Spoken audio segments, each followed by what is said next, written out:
Aïe, là, là, là, là, là, là, là, là, là. Aïe, t'es mal, il va m'encaisser. T'es mal, il va m'encaisser. Aïe, la chasse. La chasse est sa mère. Oh, la vie, c'est que pour moi, personne pour.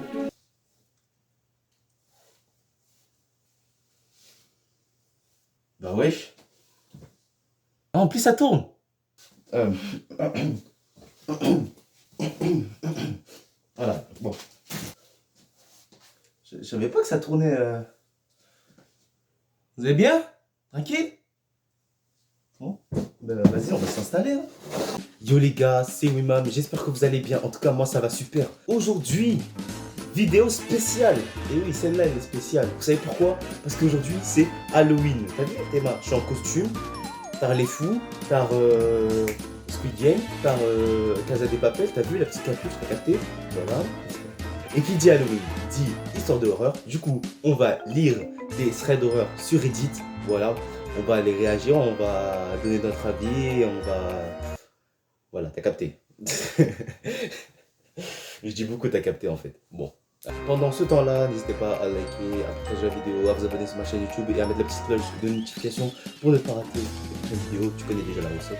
C'est simple, c'est facile, c'est logique. Voilà quoi. Et sans plus tarder, on va directement commencer.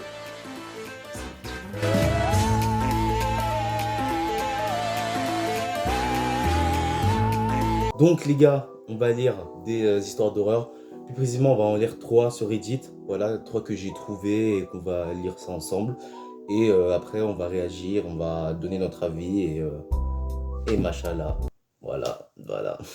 Pardon. Merci. Donc c'est parti, on commence avec la première histoire. C'est parti.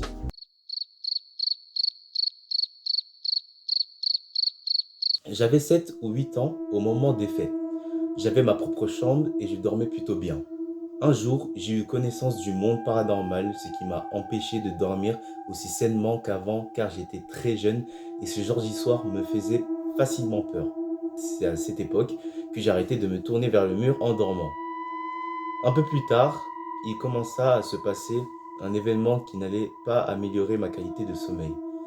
Dès lors que je m'allongeais et que je fermais les yeux, je sentais que, au bout de mon lit, quelque chose commençait à marcher dans ma direction en passant par le dessus du lit. C'était quelque chose de léger et avec des petites pattes. Comme si c'était un chat qui marchait seulement sur ses pattes arrière. Par réflexe, je me levais tout de suite, mais comme on pouvait s'y attendre, il n'y avait rien et cela se reproduisait à chaque fois que j'essayais de m'endormir. Les seules solutions que j'avais étaient soit de dormir avec quelqu'un, soit d'attendre que je tombe d'épuisement. Après plusieurs semaines durant lesquelles je redoutais l'heure du coucher, j'ai décidé, sur le conseil de mes parents, d'affronter ma peur. Alors j'ai réessayé de m'endormir et d'ignorer les pas se dirigeant vers moi. Cela commençait comme à l'habitude. Des pas lents partaient au fond de mon lit et se dirigeaient lentement vers moi. Je m'efforçais de ne pas me lever en me disant, de toute manière, cela n'arrêterait pas le problème. Mais d'un coup, les pas se sont mis à accélérer et cette chose courait maintenant sur mon dos. Je retournais juste avant que les pas m'atteignent ma tête, rien. Après cela, je n'ai jamais eu le courage d'affronter de nouveau. Voyant que ça ne s'améliorait pas, mes parents ont décidé de nous faire échanger de chambre, moi et ma sœur. Dans ma nouvelle chambre, plus rien n'était jamais arrivé. Les pas avaient cessé. Ma sœur, quant à elle, elle n'a jamais rapporté avoir eu affaire à quoi que ce soit d'étrange. Depuis ce jour, j'essaye de rester le moins possible seul dans cette chambre. J'ai d'ailleurs pris pour habitude de fermer la porte de ma chambre quand je dois rester seul quelques jours chez moi. Cette histoire est probablement à ce jour la chose la plus marquante et terrifiante qui ne soit jamais arrivée et j'espère que ça le restera. Du coup, il a changé de chambre et plein de s'est rien passé. Ça veut dire qu'en fait, cette chambre, elle est hantée, mon frère.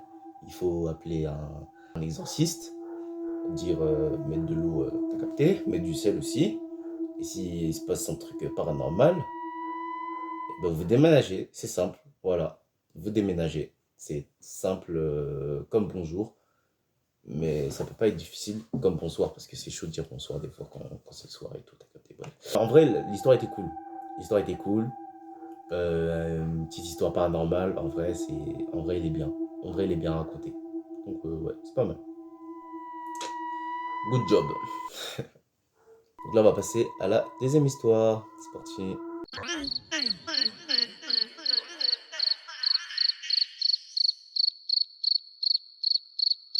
Ça s'est passé il y a 2 ans. Je faisais de l'urbex avec mes potes. Nous avons décidé de visiter un centre équestre abandonné à côté de notre village. La visite se passe bien, l'endroit est sympa, mais on voit en loin des matelas, de la nourriture et des déchets à côté du manège. On s'est dit qu'il doit y avoir du squat. On continue la visite sans se préoccuper du squat. Après avoir fait le tour du bâtiment, on décide de visiter l'intérieur. C'est en allant au niveau de l'administration du bâtiment à l'étage qu'on entend les bruits. Des sortes de grognements. On commence à prendre peur et on se dit qu'on va se dépêcher de finir, prendre des photos et de visiter, puis de partir. En continuant de visiter l'étage, les grognements se rapprochent. C'est à ce moment-là, dans un couloir, on tombe nez à nez avec un homme dans la cinquantaine, tenant une bouteille à la main. Il avait du sang sur le visage et les bras. Il nous a regardés avec un sourire avant de venir vers nous. À ce moment-là, on était à quelques centimètres d'écart. Il commence à sprinter vers nous. On part en courant dans l'autre sens. On sort du bâtiment et on enfourche nos vélos laissés derrière la barrière. On part en direction de la forêt qui mène au village. En me retournant, je vois l'homme au milieu du chemin. Il ne tenait plus sa bouteille, mais une sorte de couteau, et dans l'autre main, une seringue. On arrive au village, nos parents appellent la police. Ils ont fini par trouver l'homme dans le centre équestre. Apparemment, il buvait et se dopait. Je suis retourné il y a quelques mois, les affaires du squat avaient été enlevées, mais j'ai cru apercevoir une silhouette cachée derrière un arbre qui m'observait. Je suis retourné à l'étage et il y avait des taches de sang, une nage couverte de taches de sang. Je n'avais jamais vu la fois où on s'était fait courser. Et c'est une dinguerie. T'imagines, genre ça t'arrive, t'es là, tu fais un urbex avec tes potes, et là ça arrive et tout. En vrai c'est chaud. Et c'est drôle. Ça peut être drôle aussi des fois, t'es là, tu cours et tout, après la fin tu rigoles. Mais non, là en vrai c'est flippant. Pour sa situation à lui, c'est flippant. T'es là, tu fais un truc avec tes potes, tu vois un boug avec un truc plein de sang, tu vois que c'est réel, c'est pas un film d'horreur, tu vois. Là c'est chaud. J'ai prévu de faire des urbex, beaucoup même, beaucoup d'urbex avec la team, avec le doc. Et s'il veut venir aussi, Fate, je t'invite à venir faire des urbex, notamment le plus chaud, celui...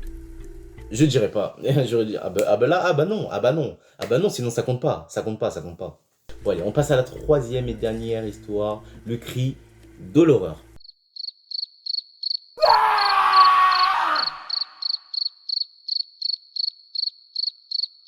En juillet 2022, rue Condorcet à Montreuil, une soirée qui annonçait ordinaire après un tournant inattendu.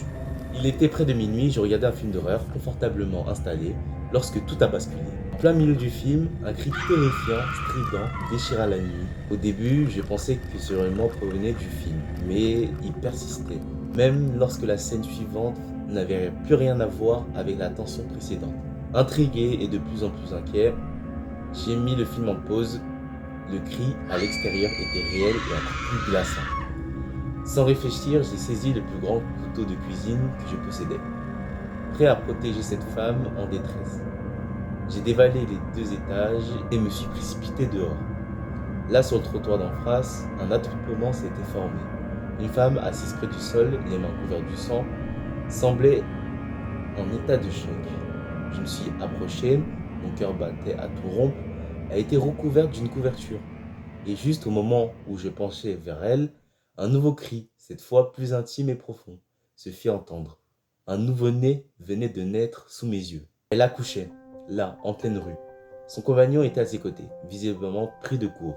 Il tentait de rejoindre la voiture pour se rendre à l'hôpital, mais le bébé avait choisi ce moment précis pour venir au monde. De manière incroyable, l'accouchement s'est déroulé sans complications, sans l'aide médicale immédiate que l'on pouvait atteindre dans une telle situation. Par chance, une femme du rassemblement, attirée par l'agitation, était sage-femme. Elle a pris les choses en main avec du professionnalisme inouï, veillant sur la mère et l'enfant. Quant à moi, ébahi sur la scène surréaliste qui se déroulait, je me tenais là un grand couteau de cuisine dans les mains, inutile et grotesque. J'ai couru chez moi chercher des serviettes et de l'eau pour aider comme je pouvais.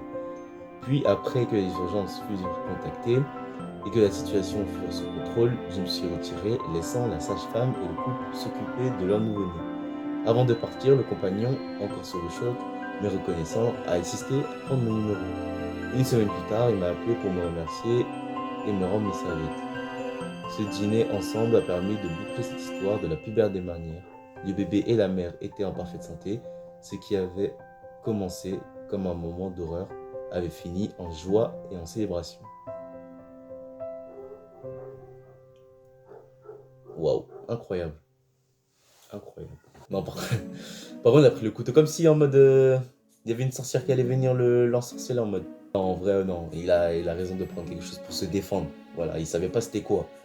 Mais bon, dès qu'il a vu ça, frère, il a couru chez lui et il a fait le bail. En vrai, même si t'as vu c'est le crime d'un nouveau-né, t'es là, tu regardes un film même, c'était quoi? Un film d'horreur en plus. Ça tombe bien, en plus, un film d'horreur. T'es là, il y a un cri pendant que t'étais dans ton film d'horreur. Et ça, c'est flippant. Et là, tu flippes ta race, oui. Là, tu te dis, c'est chelou. En vrai, c'est chelou.